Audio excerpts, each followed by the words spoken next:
یہودیوں اور مسلمانوں کی دشمنی۔ جب رسول اللہ مدینہ تشریف لائے تو وہاں 3 بڑے یہودی قبائل بنو قینقاع، بنو نذیر، بنو قرظہ آباد تھے۔ ابتدا میں مسلمانوں اور یہودیوں کے درمیان معاہدے ہوئے سقن مدینہ، لیکن کچھ یہودی قبائل نے عہد شکنی کی اور رسول اللہ کے دشمنوں سے گٹھ جوڑ کیا۔ اس کے نتیجے میں جنگیں ہوئیں اور ان قبائل کو یہ تو مدینہ سے نکالا گیا، یہ سزا دی گئی۔ 2 نبی کی رسالت کا انکار۔ یہودی حضرت محمد کو نبی نہیں مانتے تھے کیونکہ ان کے عقیدے کے مطابق آخری نبی بنی اسرائیل سے ہونا چاہیے تھا، جبکہ حضرت محمد بنی اسماعیل سے۔ یہ مذہبی اختلاف آج بھی باقی ہے۔ 3 فلسطین اسرائیل کا تنازع۔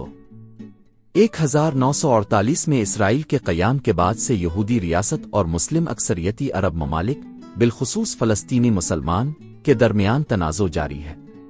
مسجد اقصی، بیت المقدس، یروشلم جیسے مقامات مذہبی طور پر دونوں کے لیے مقدس ہیں، لیکن ان پر کنٹرول کا مسئلہ ایک بڑا فتنہ ہے۔ 4 سیاسی و قومی بنیادیں۔ صہیونیت زائنزم ایک سیاسی تحریک ہے جس نے یہودی ریاست کے قیام کو فروغ دیا۔ مسلمانوں نے اسے استعمار اور قبضے کی تحریک کے طور پر دیکھا۔ کئی مسلمان ممالک اسرائیل کو تسلیم نہیں کرتے، جبکہ اسرائیل نے فلسطینی علاقوں پر قبضہ کر رکھا ہے۔ کیا تمام یہودی اور مسلمان دشمن ہیں؟ نہیں، سب یہودی اور مسلمان دشمن نہیں ہوتے۔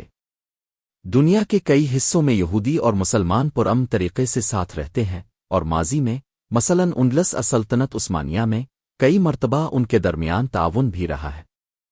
تاہم فلسطین اسرائیل تنازع اور مذہبی اختلافات نے دشمنی کو گہرا کیا ہے۔